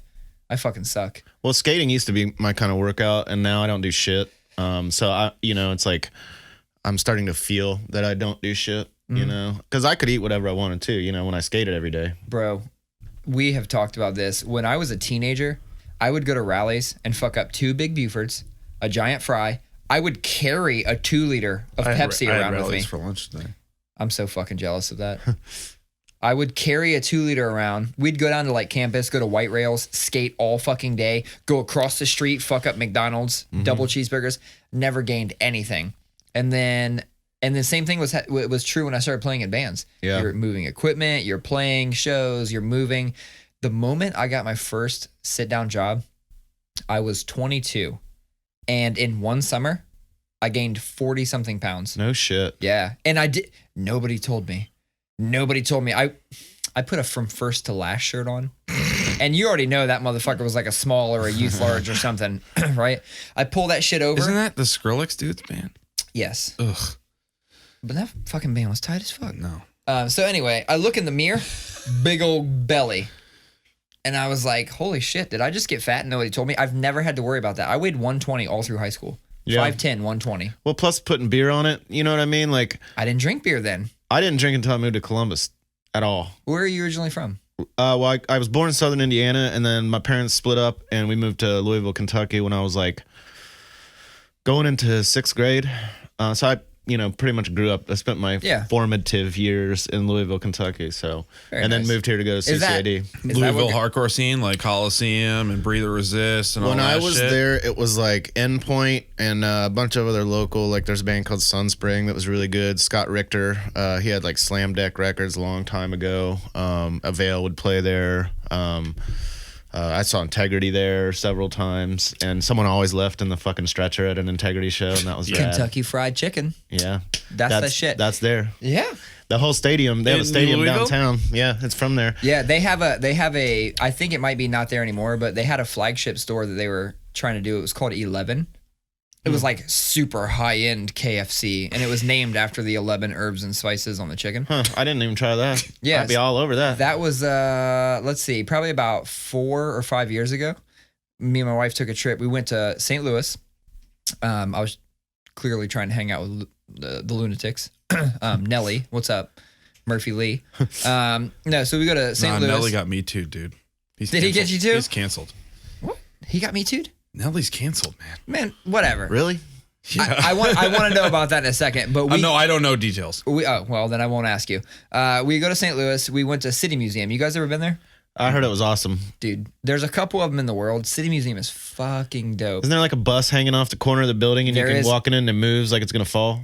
There's a bus. And Like Jurassic Park 2? it's crazy. Yeah. You go up on this fucking building. You go on a bus. You crawl out of the bus. And there is like, it's just a wire tube. And you're crawling 5 stories in the air through a wire tube that like literally whole limbs can fall through onto the fucking wing of a fighter jet. Ugh. Like, yeah, it's fucking crazy. No. There's a 10-story slide. There's a 5-story slide. It's a big kid playground. It's super dope. So we go there. Then we go to Louisville. I noticed you said, did you say, how did you say it? Well, I was about to say So people down there say Louisville. Yeah. the Louisville. Yeah. And that's how I say it too. It's very relaxed, very lazy. That's sounding. that's how Ohio people say it in general. Some people say Louisville, you know what I mean? But if you go down there, they're like, what? Louisville. They're like, nah, it's Louisville. Yeah, you know? like when I moved here from Michigan, when I heard people say Louisville, I was like, what? Yeah. Oh, Louisville? No, I'm Yeah. just kidding. Yeah. I was like, oh, Louisville? You know what I mean? Come Like, on, there is an S in there. Are we gonna just ignore the fact that there's a fucking S in there? oh no, I'm from Michigan, man. One of the bigger cities in the UP is Sault Ste. Marie, and Sioux is spelled SAULT. Shut the fuck up. Salt. Huh. I I just don't understand what we're doing sometimes. I don't understand. It's a French word. Yeah. I don't care. Fuck I mean, the silent French. letters are like a submarine with a screen door, dude. Fuck the French. I'm just kidding. Why? They make fantastic fries. I'm just kidding. Yeah, I don't understand. I mean, you know, everybody pronounces it different. I guess, you know, it's probably just a southern draw that people say it like that for, but I've lived here for longer than I ever even lived there. So I think that I've lost a southern accent, but people still say that, like, when they hear me, they say I have it still. But There's been a I feel couple like I lost times. it. There's been a couple times where I was like, oh, he is a little bit southern, but it also, you do sound very Central Ohio. Yeah, I mean, now I'm from Columbus. You know what I mean? Yeah, I've lived same. here longer than anywhere else. But I this week was my halfway point. This week I have lived in yeah. Columbus for half of my entire Because you life. said you came here about 17, 18, right? I was 18 years. 18, I was yeah. freshly 18 years old. It was August of 2001 that I moved here. did you go to CCAD? I did not. I went to Ohio State for 9 months, and then I dropped out when I didn't get accepted into their political design program. Drop the fuck out. And I dropped the fuck out and did the touring band thing for a bit, and then Yeah, dude. What's up with your lame ass? Like, you're the only got one. into the agency design scene. You went all the way through high school. You went all the way through college. You're the only one in this fucking room. You know what I did though? After I went through college, I worked construction for like 15 years. It was rad. Well, I mean, that feels like a common story. People leave art school, and I then know a lot of people- They do like weird shit. For Yeah. I fucking- know a lot of people with degrees from CCAD who can really make some compelling art, but can't make money. Yeah, dude. I mean, so you know, I was like, you know, go like high points, low points. Like, yeah, I'm gonna be an artist. I mean, at some point I was like, I don't have any choice. You know, I don't know what the fuck else I would do if I wasn't an artist. Like, I had no backup plan. It was just like, I'm gonna do this. I'm just gonna be stubborn and do this until I had no fucking regular plan. I had nothing. Like, I legitimately dropped out of high school at 17. Yeah. And was like, dude, I'm going to play music for my whole life. I'm going to be the fucking biggest rock god on earth. And if I'm not, I'm going to be the fucking 43rd rock god on earth. And I'm just going to make money doing it. I'll be fine. I just need to make like $500 a week. That's Yeah. fucking easy. Yeah, in theory, it sounds like it's not that tough at all. You know, like Yeah. I mean, for music and art, any kind of creative. I know. you Then I joined a touring band, and we got signed to a pretty big label, and we sold 60,000 records. And I walked away from that band making probably a total of $6,000 or $7,000 in 4 years. Yeah. And I'm like, Yeah. nope, I'm gonna keep doing this for the rest of my life. I'm gonna keep making music. There's mostly nothing heavy more- music, but There's nothing I'm more not soul making money crushing. off of it. There's nothing more soul crushing than when you wake up and you're like, so we got paid at the show, right? We got paid and then we also got merch. Yeah. Okay. So what do we all have to spend today on food? $4.25. Taco Bell it is. Yeah, I'm like, damn, I'm about to fuck up 4 double cheeseburgers. Even that's the thing with my band is like we don't even have, a lot of bands, we don't play live enough, and a lot of bands have like a merch box with cash in it or a bank account. Symphony Apparel had a fucking LLC. I mean, we had a company and a account and all that shit. But now it's like, hey, we that last show we played, we sold more merch than we've ever sold as a band. It was like $250 of merch, and we got paid like $50 to play the show. And it's like, hey guys, just so you know, we made this money tonight, but everybody just understands that I'm just keeping it because I pay for all of our t-shirts out of pocket. Yeah. We're always in the red. Yeah. Maranatha is always in the red. I pay for everything out of pocket just because I want to see it done. It's just hobbies nowadays. Yeah, I just want to see it happen. You know what? I want to talk to you about something after this because I'm constantly wanting to do things and they all just cost me money. And some of them, I know there's no return on investment, but I just want to do it. And that's the thing. I feel like I've gotten to the point in my life, 36 years old, I make more money than a lot of 36-year-olds. I'm not going to lie about that. And so it's like, who gives a shit, man? I need to keep myself sane. I need to keep myself happy. So I'm going to throw a lot of money at this fucking podcast that I don't. You know That's what I true. mean? And That's true. But you always show up with the beers. I do feel like I don't think it's even. I don't think it's even. Well, maybe not. Just because there were some I feel big like items, I owe but you. It's I feel like going I to owe you cross. a lot of money. It's going to cross at some point. you throw money at this the same way I throw money at of course I'll spend $300 to get 2 t-shirt designs printed for a show. Like that's like my thing. Like, of course I'm not going to make any money out of this, but some kid's going to be walking around with a Mariners shirt. So who gives a fuck? Yep. I make enough money to pay the bills. I don't give a fuck if I make $0 or negative dollars playing music. People are always like, how come you don't make shirts, dude? And I'm like, well, if I wanted to be a bad drug dealer, I could do that, without shirts. You know what I mean? Yep. It's like, hey, let me go spend $1,000 and make 10 back at a time. Sounds like a great business plan. Exactly. Yeah, but what you need to do, there's ways around that. Pre-sale. Well, it's not just pre-sale. There's ways around that. You could be selling hand typography. Like that's 300, 350. Like the big designers are charging for shirts. You know why? Because they're going to make 10 times back. Yeah. So it's like these people that can't do the designs, they're willing to pay for that. Yeah, I mean, really the only thing I would have to pay for is the actual manufacture, the printing of the shirts. It's an upfront cost. It is. But yeah, you still usually, I mean, even, I know multiple screen printers and it's still like $8 a shirt printed. No, you know what I mean? No, it's not. What the fuck you printing on? Prada? I don't know. You printing on Prada shirts? I mean, I go to a place here in town like that has, I've gotten shirts made for Brew Kettle, you know what I mean? And but I've gone into these guys because I painted their sign for them and shit. I was like, oh, maybe they'll, give me a little love on that. And what shirt type are you printing on? The ones that I had were Bella Canvas. Okay. The ones that I have for Brew Kettle, I love those. They fit nice. They last a while. Bella Canvas are amazing. They're actually relatively cheap shirts. They're very comparable to Next Level 3600. Yeah. Man, I'm too punk for this shit, man. I'm just like, give me the cheapest. You're like, what's up with that Gildan? I don't give a fuck. I don't give a fuck, man. I'm just trying to sell shirts. I'm not trying to give a shit. It doesn't matter how cool the graphic is, though. If the shirt fits funky, dude. Like, I was so bummed. I ordered a couple shirts from Alien Workshop, and I got the old one with the alien head that says "Believe" underneath it. Yeah. Which I had the deck when I was a kid, and like I always loved that graphic. I would get a tattoo of that graphic. But the shirt was all boxy and weird when I got it. I was like, God damn it. And that's the thing. That's the thing is like, I'm crazy about that stuff. Like we talked about it. I don't like shirts that wing out. I literally texted a picture. I literally texted a picture of myself in a full length mirror to my wife on Friday saying, Jesus, all these shirts that we got at this brand's outlet, because my parents work there, or my father-in-law works there, so I'm not going to say their name. Yeah. But all the shirts we got at this outlet are giant squares after I washed them. I don't fuck with that. It's like the all style. I get it. But there's the selfish band guy in me who's like, I don't give a fuck, man. They're not buying the shirt, they're buying the design. Okay. So if you're printing 1 to 2 colors, single-sided, you can print a shirt. I mean, you could get 100 shirts for like $300. Yeah, I know. That's disgusting. Silk screened? Yes. Yeah, but that's the thing. That is going through. I know. I'm trying to support local businesses. No, that's the thing. That's not even. No, that's not even going through a big boy. Going through a big boy, they want 1,000+ orders. They want commercial. Yeah. They want that fucking.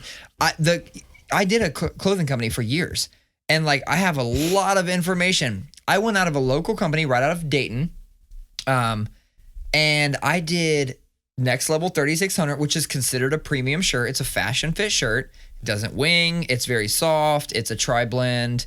It's pre-shrunk cotton, the whole 9, right? Yeah. And even my shirts were like $425 a shirt shit. at 100, and that was like 2 and 3 colors, multiple prints, a shirt, a front and a back. I didn't really dig deep into like sourcing because I just knew a couple places, and I was like, well, if I'm gonna do it, I'm gonna buy them from them because I know them, and they've supported me. Like, they had me come paint their sign or like do a mural there, whatever. You know what I mean? Like, try to give back, but then, I'm like, damn, I'm making the design, and I'm still like, not, don't want to pay that amount for printing. You know what I mean? Totally. Like a regular business would be paying me to make the design and then buying the shirts, like having because they would printed. write it off as promotion or something, promotion materials. But if you're just a dude, like I don't want people coming over to my house to buy one T-shirt and shit. Well, you know what I mean? Man, like, ship that shit. You got to ship that shit. Shit's easy. I mean, for sure. I'm gonna put you up on some shit after this. We're gonna talk after. I do need to monetize my art more, for sure. Are you good at, like, when you had your clothing company? Are you good at like keeping up on that? I wasn't at the end. I was at the beginning, and the harder it got, and the more busy I got with other things, it started to fall away. And that's literally the reason I shut it down. I will say this. I have a bunch of stock I will left. say this. Somebody else in Maranatha should be in charge of our e-commerce. Oh, yeah. Because I fucking suck at it. The amount of orders that I have sent with apology notes and like extra and shit. with extra, like, oh, you ordered one shirt and I just gave you 2 shirts and a patch and a CD and or a LP. You know, like the amount of free shit that I've sent for people as an apology that it's 2 months late or whatever the fuck. Jesus Christ. Jeez, man. No, I had a Somebody else in the specific band day. should do it. I'm a pretty responsible guy, but man, Maranatha is something that is not on my responsibility radar. Neither is our Twitter for this Heckin Cool Dads podcast. Travis hit me up and goes, I will definitely run that if you want. If he wants to run, Travis, it's yours, man. I'll give you, I don't know. Do you drink? I'll buy you a 12-pack You of fucking beer. White Claw. Remember you said he's a big White Claw. Oh yeah, dude. man. Oh yeah. I'll buy you a pack of White Claw every 2 weeks. So let me ask a question though. That's $30 a month. Let me ask a question. So what's a big missed opportunity that you think you've had in life? I feel like this is a deep kind of question. I'll give you a talk. I'm not going to go into specifics, but I had the opportunity to play. I was asked to play for a band that became fucking huge. And I kind of foresaw that they were going to be huge. And I was like, you know what? Can you guarantee me I'll make, X amount of money? It's a relatively low number. I mean, we're talking like a third or less of what I make now. You have to know what the band is. Nope. Maybe after the thing. So, Jesus. So I said, how about this? And they're like, I can't guarantee anything except for we'll have shows. And I said, I can't risk it. What the fuck does that mean anyway? Well, the person came from a very prominent band. So they were in uncharted territory as well. They were entering. What happened was I have a good guess of what this band is, but I'm not gonna say it out loud. so what happened was they were in a band, got kicked out. The record label knew that person was the focal point, Right. and said, I'm going to re-sign you, put a new band together. Yeah. They call me, and I go, I'll write a song for you. I go to the studio, I record a song, I send it. We're in communication. It just didn't work out to the point where like I felt comfortable walking away from a corporate job and saying, I'll be able to live. I think the main key factor to being able to do that is being not being scared of being poor. I wasn't scared of being poor. I was just like, I was scared of having to go back to being poor. Yeah. You know what I'm saying? Like I grew up poor as fuck. I think we've talked about this a bunch of times. We grew up poor as fuck. It wasn't that. I worked really fucking hard, especially as a dropout, to get anything. I mean, I wasn't saying you were scared of being poor. No, I was scared of being poor. I was just saying, like, to take those risks. Oh yeah. You know what I mean? Yeah, and so like I walked away from it. Well, this band became fucking huge, enormously huge, playing stadiums and shit like that. And I was kind of like, welp, there's my missed opportunity. Wasn't the first, wouldn't be the last, but that was my big missed opportunity. Collin, looks like you're kind of like pondering on one right now. I don't know. Because I feel like I've taken the opportunities. And that's awesome. Like that have been presented to me. But I do think, just in general, in the same vein, a missed opportunity would have been, I could have easily done the touring musician thing. Yeah. And I pushed really hard for it in Symphony Apparel when we were doing it. There was a minute there where a couple of us were all about giving up, just quitting our jobs and going on the road. And the label was telling us, if we get you on the right tour. At this point, the label was big. We had Comeback Kid, we had Sinai Beach, we had like some big bands. And like, we can get you some music videos, we can get you on Headbangers Ball, we can get you on the road opening Headbangers Ball for big bands. And ultimately, the band broke up over a disagreement over where we were taking it. Creatively, like with the music? No, not creatively. We were of one accord creatively, other than the fact that two of us at that point were the only ones who were writing all the music. But not creatively, but some people were about taking it full time, some people were not. Mm-hmm. So is that a missed opportunity? I don't know, because I feel like I've had a lot of other great opportunities I've been able to take. So would those opportunities be there had I not taken it? My opinion on missed opportunities is just that, is that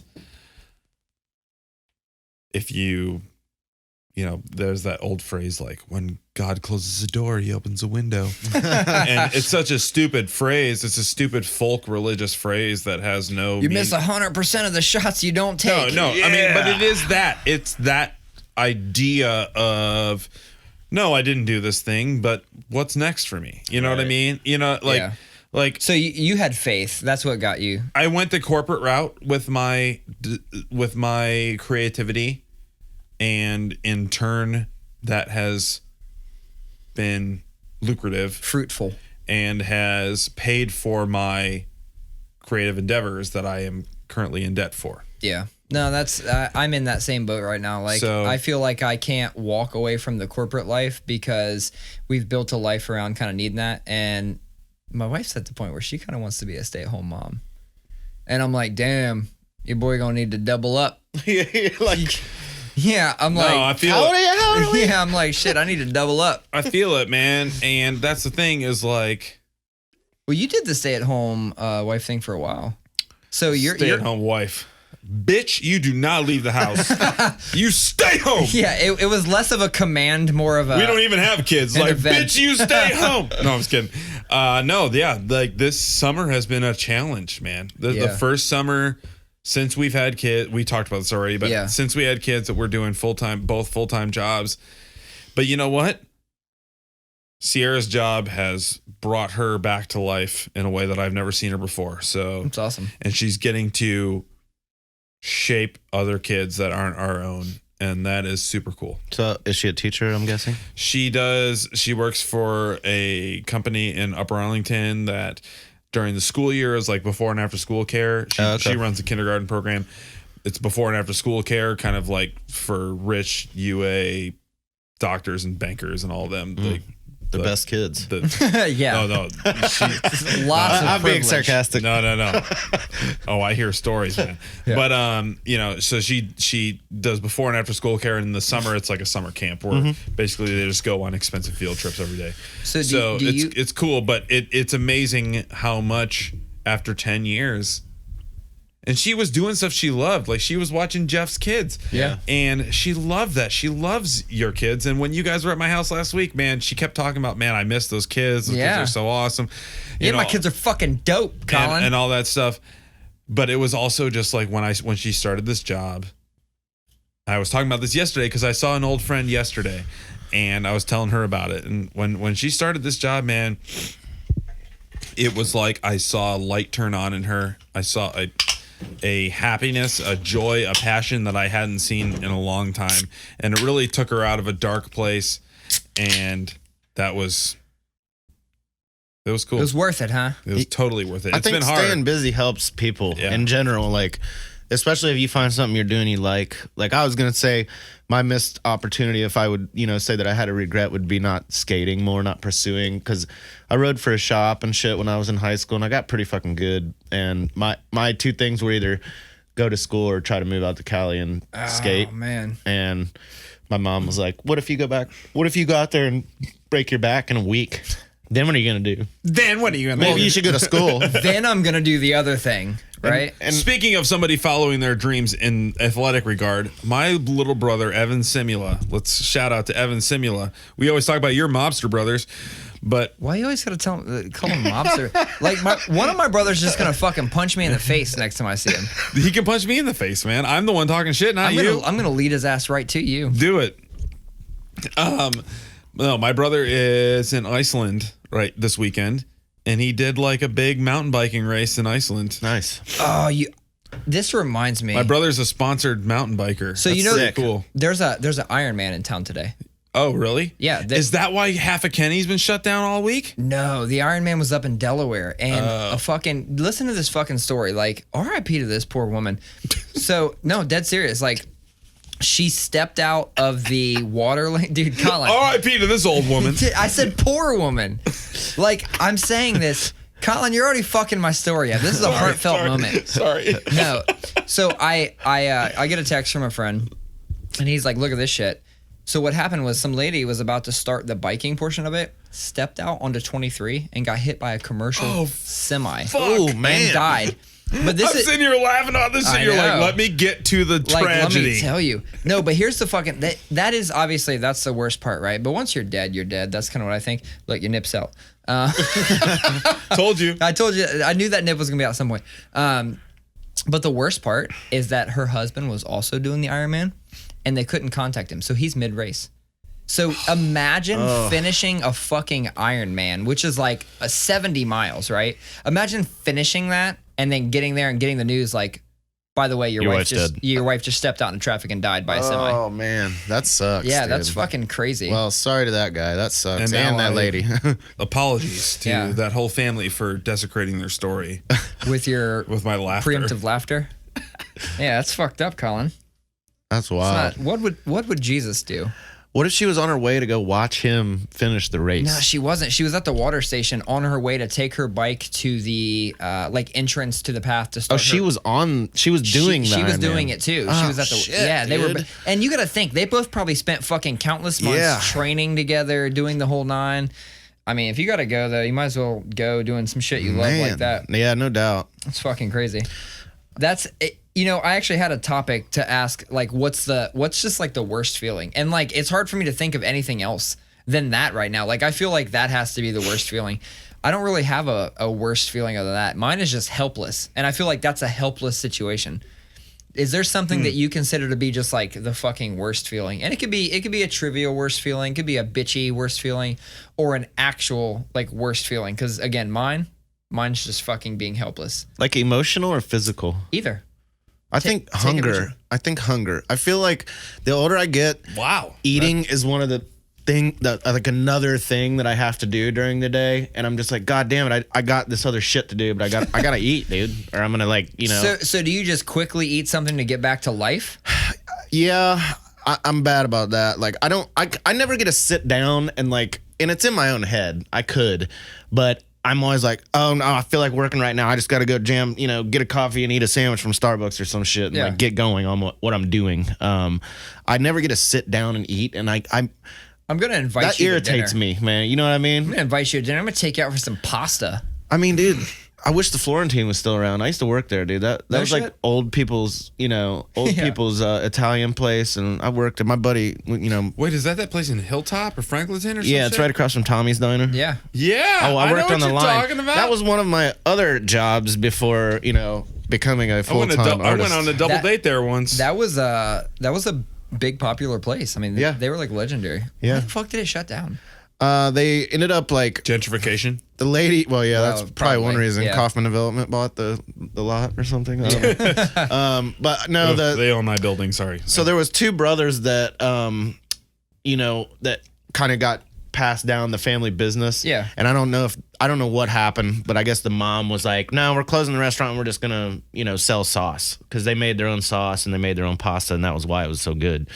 But I guess they've just turn it into a commercial enterprise as opposed to, having a brick and mortar. But I love the food there. My girl and I, hi Kelly, my girl and I went there on our first date, and we've been together 7 years now. So nice. There's a place over in Grandview I'll fuck with that, is it called Spinelli's? Is that what it's called? Something with an S. It's right there on Italian spot? Yeah. No, Spinelli's Deli is that's in Victoria Louisville. Village. Yeah, no, it's right. What the fuck is that place? It's right on Grandview Ave. Right by that Aveda and shit, that little stretch where there's like a Spagio, yeah. That's it. Yep. I knew it was some shit with an S. That place is cool. I dig that little spot. There's another Italian joint right there that's good. What? I don't know. The other one. Damn, riveting review. This is a great podcast content. We need more pizza places and more taco places in Columbus, dude. And more breweries and more distilleries. Get a baseline. Yeah. We've both talked about pizza. What's your favorite pizza in Columbus? Oh man, see, because that puts me in a weird spot because I got friends that own pizza places. Don't do that. Your friends understand. Like they could be maybe they're top two. He's trying not to diss Yellow Brick right now. Maybe they're top two, right. Top three. But I mean, they are good, man. No, they are. I also lived right across the street from it for 5 years, so like I got my fill of Yellow Brick. I ate there more than anyone. That's you know where what I mean? They excel. They have great crust. I don't know, man. I mean, that's a good question. That's hard. I mean, Yellow Brick is good. That deep dish there is out of control. But you can eat like 2 pieces of that, and then you got to take a nap. Yeah, that's typical of deep Or dish. 4 shits. Yeah, I don't know, or no man. shit. I mean, if it's like primarily cheese, you might not shit for 4 days. yeah. I mean, dude, I've tried them all. I mean, like, I even like Donatos. I fuck with Donatos. Probably for a local, and I'm sorry, Bobby, but probably Planks on Parsons is probably my favorite shit. And that Planks was the on best. Parsons. Yeah, Planks on Parsons. You got to 'Cause specify. that's different. Yeah. Yeah, we've And had that's that you only conversation. know that if you've lived in Columbus for a while. Bro, I grew up right off Parsons. But the sweet sauce, I don't know if it's the He crust. gave me that look. He gave me that Columbus look. He's like, "Fuck you, bitch. You only lived for Yeah. 18 years." I heard you was from fucking Michigan, bitch. Well, I mean, there's a Planks in Grove City, there's a Planks on High Street, and there's Can I a have Planks one more on of these? Parsons. Yeah, take it. Of your beers? Go ahead. Yeah. Well, look, I know I've had 4 already, so He's the beer supplier. That's his job Okay. on the podcast. I'm the equipment supplier, and he's the beer supplier. All right. We have roles. he's That's the good. drunk. He's the guy gets the mics and he drunk laughs into him. Yeah, creative director of beer.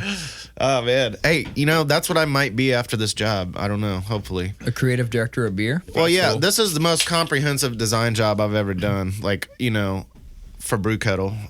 So thank you guys for that. Hell yeah. But I've done now print design, packaging design, apparel design, and like collateral will be So, all a part of this stuff. So. I know you work a fuck ton in. So like, really, your big gap is my world is digital.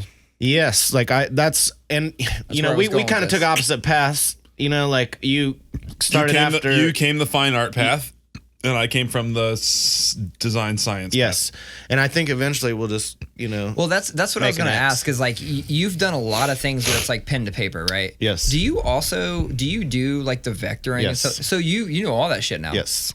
That's cool. Was that was that like a thing in recent like 5 years? Well, when I started in the graphic design program at CCAD because I wanted to do skateboard decks. I wanted to very do nice. skate graphics. You can still do that. and, I mean, I can make my own really. Yeah. But that was just like the reason why that I picked that program specifically, and then I went to like a senior day where they would show like what they were working on in the auditorium, and they were all doing like pamphlets for apartment complexes, and I was like, I'm not doing Oh, that. yeah. You know No. what I mean? because Like, they were all trying to get jobs at Ology with me. yeah, I mean, dude.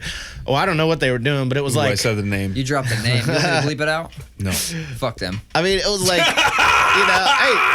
hey, people are trying to get a job. That means it's a good place to work. But I was just like, I saw that and I was like, I don't still work there, by the way. oh, you don't. So yeah, I don't know. After seeing what the seniors were showing us, I was like, man, I'm not gonna sit in the office and make pamphlets. You know what I mean? Like, even though I didn't realize at the time that's not what you have to do. With a knew- design No, degree. but there is definitely, and this is something I've struggled with. I've been in this business for almost 15 years, and there's 2 types of people. There's agency people and there's freelancers.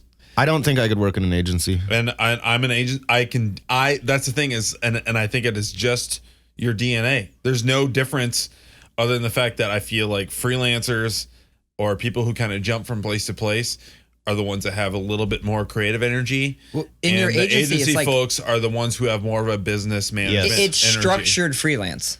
That's what it is. You're still taking request, order, submissions, something from people. The difference being is that in my job, I am not worried only about myself, but I'm worried about me and 7 sure. other people.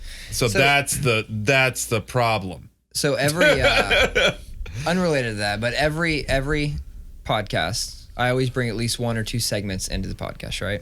I was waiting on us to get some beers in us before I. Oh, we got to be honest now or something? No, it's not honest. Where are we at right now, time wise? We're doing all right. We got 20 minutes or so to go. Hour and a half. Yeah. So, this is something we haven't done before. I was building up a few of these questions. Here we go. Yeah, and I wanted to just spring it on you motherfuckers today. Like, I feel like this was one that would go better if we get a few drinks in us, right? It's just sentence association. So, like, I'm going to give you just a random sentence, and I want you to say the very first thing that comes to mind. I don't overthink it. Okay. Just say the first thing that comes to mind. I'm going to start with you, Collin. In the Republic of Collin, your state animal is what? Oh man. Too long. Go. Oh, What is it? Jesus. What is it? A leopard gecko. Why? A leopard gecko? Because I just think they're so cool. I thought you just made that. That's a real thing. Yeah. All right. I love that. I love them. Yeah. See, you took too long, so you're not playing the game right. Fuck, come on, man. No, I need like, come on. even if it's the wrong thing, I want like fucking max 2.5, 3 seconds, max. I'll ask you this one. This is a little more general one. Why didn't you win the game? Oh, I'm lazy. Fucking fair. That's a very good one. This is a good one for you, just because it's so out of your element. How many ducks can you bench press? Oh, Jesus, like 3. 3 ducks? Oh, 10. Yeah, see? That's why I like this. 10 Because if maybe. you say that, how much does a duck weigh? I don't know, 4 pounds. No way. I guess I could probably, I could probably I feel bench. like a duck is like 2. I could probably bench like 20 ducks, 40 ducks. I bet you a duck weighs I as don't much know. as this beer. You know what I mean? I'm not a strong Yeah, person. that's true. I'm not a Anybody, strong you guys person. ever fucking catch a duck? You ever like trap a duck, catch it? Did I tell you that story? Maybe. One time, my brother and I, so growing up, my dad was not involved too much in our lives because my mom had full custody of us. And I talked to my dad like once a week and saw him like twice a month maybe. And my stepdad was in jail. So my mom was always like Probably with my brother, but go on. through our church. No, not in Michigan. Through our church, my mom was always like, it was kind of like big brother, big sister kind of thing. So my mom was always like trying to like get male influences in our lives and stuff like that. My mom's friend took us fishing. And we're fishing on these like little, so through Grand Rapids is the Grand River. It's about Scioto River size. It's like a big ass fucking river. It goes from Lake Michigan almost to Detroit. That's so many parking lots that would drain into that. Totally, it's parking lot water for sure. And but through Grand Rapids is like one of the biggest parts of the river. And he took us fishing, and there was this part of the river that has these like weird lagoons where it like goes off, and there's like a big kind of ponds that go off the side of the river. And we're fishing, and all of a sudden we hear this like shrieking, this like duck fucking shrieking. Look over, my little brother, who is like 4 or 5 at the time, there's a duckling that got hooked on his fishing rod. Oh shit. That's fucking like a duckling that's just like flapping around, and the mom is going fucking crazy. Oh, man. And the dad is going fucking crazy. And all the other ducklings are going fucking crazy. And this dude he's trying to like hold on to this thing and rip this fucking shit out of its beak, while the mom is like Charging flying and shit. at him and shit like that. It was so and like my brother and I are like screaming. He's like 4 and I'm 8 or something like that. We're like, or like it's like fucking chaos. So yeah, Hey, caught it. My brother caught a duck once. Hey Collin, who would play you in a movie? Andy Dick. Oh, fucking weird. No, I thought you were gonna go the Rick Moranis route because we talked about that, and I told you were giving me Rick Moranis vibes one day. No, here's a true story, and this is not. Well, this is funny because it's like I'm not racist, but you know, Yeah. This is not The most racist shit ever after that. No, this isn't racist. It's not racist, but black people do say that I look like Andy fucking Dick? Andy Dick. What the fuck? You know, like when those like the Facebook doppelganger thing was like a thing, like a meme. It was always Andy Dick with me, and it was always my black friends. Man, I got at Bodega one time. What's the dude's name from Cleveland? The comedian wears glasses. He's kind of overweight. Drew Carey. And this dude, I was at Bodega, dude, and I was sitting out there. And this fucking bro was like, Oh, that "Hey man," sucks. he's like, "You probably get this a lot, but you know." I see it, and that sucks. It's only because he's got kind of the face structure And the glasses. And For me, it was like skinny, kind of gay guy. yeah, with probably some kind of parted hair. Yeah. Right. I was just like, the dude's like, "Yeah, you get that. You probably get this all the time." I was like, "Nah, I've never actually heard that before, and that's not a compliment, dude." That sucks. I'm not even gonna go into who people always tell me. No, you are. No, because it sounds I weird said to say. Andy Dick, and he said Drew Carey. You're gonna fucking say it. Okay, mine's an actual good thing. Like people would like this. They would like to be associated with this, but I don't see it. but every time the fucking voice would come on, I'd get a text from somebody that goes, you know, you kind of remind me of Adam Levine. Or Adam Levine off. all the fucking time. And What? It's not a look thing. It's a mannerism and talking thing. Your tone of your voice actually sounds very similar to his. Every time the fucking Now that voice you would say air, that. every time the voice would air, I would get that text from somebody. You sound like him. That's bullshit. He sounds like me. You don't look like him. We should, well, no shit. I'm much more handsome. That's true. If you hear that, you should just rip off your shirt and throw it on the ground and walk away. They don't want those problems. They don't want what's under here. You don't want to open this till Xmas. You do sound like him, and that is weird. Now that you say that, I don't wonder know if if I I'm going to could be get- able to unhear it. I don't know if I could get my Maroon 5 sing on. What's that song they sing? They had a really popular. This love is taking it. Yeah. I'm going to try that after this. He I'm also gonna, did that song with Kanye West. I'm going to fire the mic up and see if I can get those going. I only have like two My or three friend more of directed these. that video. Really? Or no, he didn't direct it. Michel Gondry directed it, but my friend was he was a cameraman or something. I saw like that. Maroon 5 before they were Maroon 5 at Little Brothers. They were some other band Weird, name. man. Yeah, super fucking weird. They were some other band name. And I think they had some different members, but that fucker was still in there. I only have a couple more of these sentence associations, so let's just knock them out. Collin, this one's for you. You're in charge of creating a new law. What is it? Come on, you're thinking too much. Just say a law. A new law. A new law. You're in charge of If it. I know your fucking phone is glued to your hand, you have to respond to my text message when I text you. Oh, so they can get a fine. They'll be put in jail. Yep. If they don't. I'm with that shit. I know people. You know, you and I feel like you understand the kind of texter I am. Yeah. Sometimes it takes me hours. But we're fairly prompt. If it's around us, we're going to reply. If it's something that needs answered now, I'll answer now. If it's just like, hey, check out this thing, then maybe I might not answer for 12 hours. And I'm the kind of guy who will plug my phone in the other room and walk away and don't look at it for literally 8 hours. But I know people whose phones are glued to their hand. Oh, yeah. And then because every time you're around them, their shit is in their hand. The fucking nonsense. But they don't respond to you. You text them, and they don't respond. But you know they went like this. It was like they left your ass on red. No, it was like this. It was like and they're like, and they put it back in their fucking pocket. Fuck you. Yeah. If you're that kind of person who's glued to your phone, and you just look at one of your friends' texts and put it back in your pocket, fuck you. All right, I'm gonna do this last one. This one's for you, Clint. You just invented a signature dance move. What is it? What's it called? What's it called? Oh man, that's hard. What's it called? What's it called? Hard moves. I don't know. Moves. Now that you've told us it's hard moves, what the fuck is that dance move? Oh man, explain that one to me. See, Did you put me on the unveil it? spot. Did you unveil it yesterday at 2x2? No, that would be hard moves for me. Would probably be drinking more than like 3 beers in the sun. So that's the dance move. You know, the dance move is to drink more than 3 beers in the sun. Yeah. I like That's it. awesome. and not get tired. You know. I like it. No, I fucking like it. Let's just go right to one more fucking segment that we like to do from time to time. We've done it primarily almost in every episode. We've skipped a couple, right? But we're gonna bring it back because I like to do it when there's a guest here because I like to see what the guest says. So we're gonna do trivial things that bother us. Shit, my last thing. That thing was the. I know the text it was. thing was my It would have trivial been thing. it would have been a good one, right? Yeah. Let me think of one.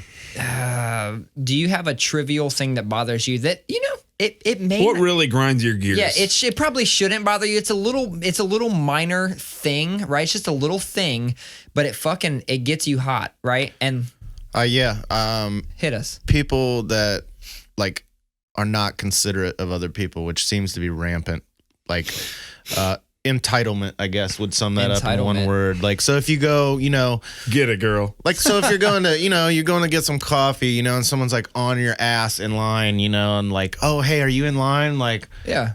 Bitch, yes, I have a goddamn cup in my hand, I'm sure your time is way more important than mine. I'm actually going to play on yours because mine kind of relates to that. Mine is kind of the same thing. It's the motherfuckers who, if the light just turned green, meep, and then they beep at you. Yeah, that's I'm like, annoying. motherfucker, my fucking foot hasn't even come off the brake yet. Right. I'll Okay. stay there twice as long. Meanwhile, they're staring at their phone while they're honking. yeah. at They you. just happen to look up and they timed it better. than I Okay, did. I'm gonna tell you this right now. Yeah. I am the person that you hate. You beeping me? Nope. I'm the kind of person who you have to beep at. I don't hate that. I'm the dude who's been I sitting give a at the green courtesy light. beep.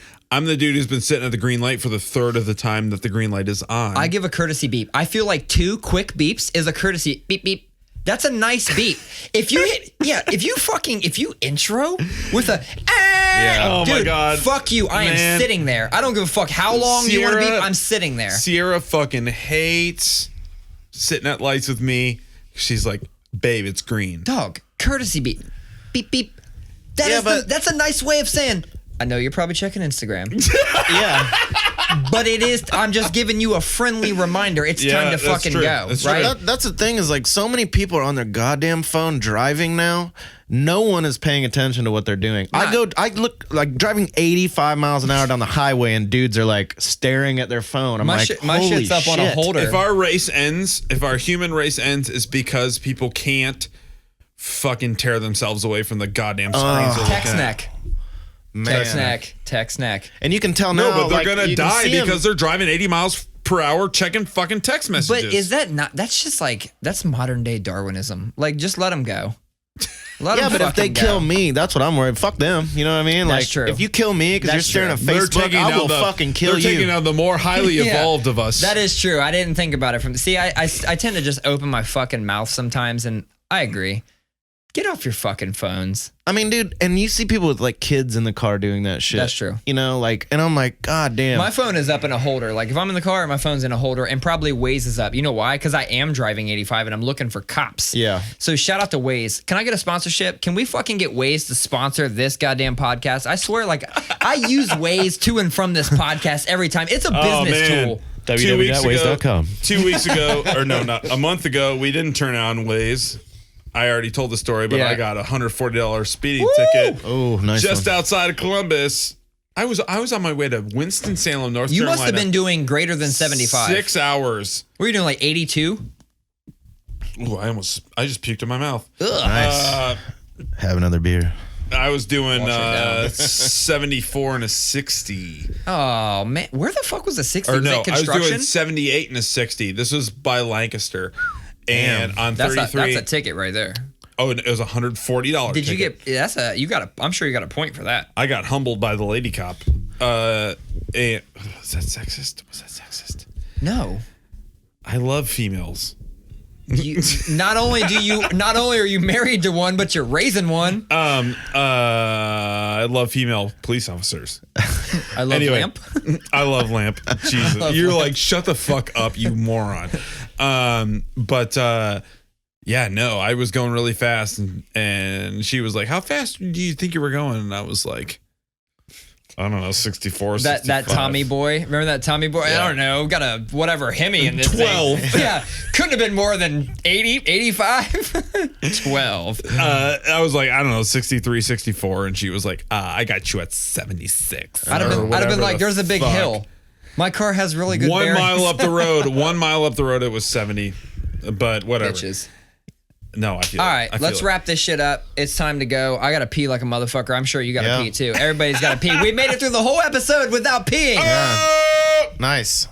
Episode, what are we at? 17. I think we have a Heckin' guest. Cool I think we have a Dads. guest next week. I think Nick Reed is coming back. Hopefully he can make it. He's trying to get in one more episode before he has his kid. It'll be cool to catch up with him. Hell yeah. We're gonna have Clint back. Clint, Yeah, you're thank you fucking guys. awesome. Yeah, man. Thanks, dude. Good talking with you guys. I All appreciate right, it. peace.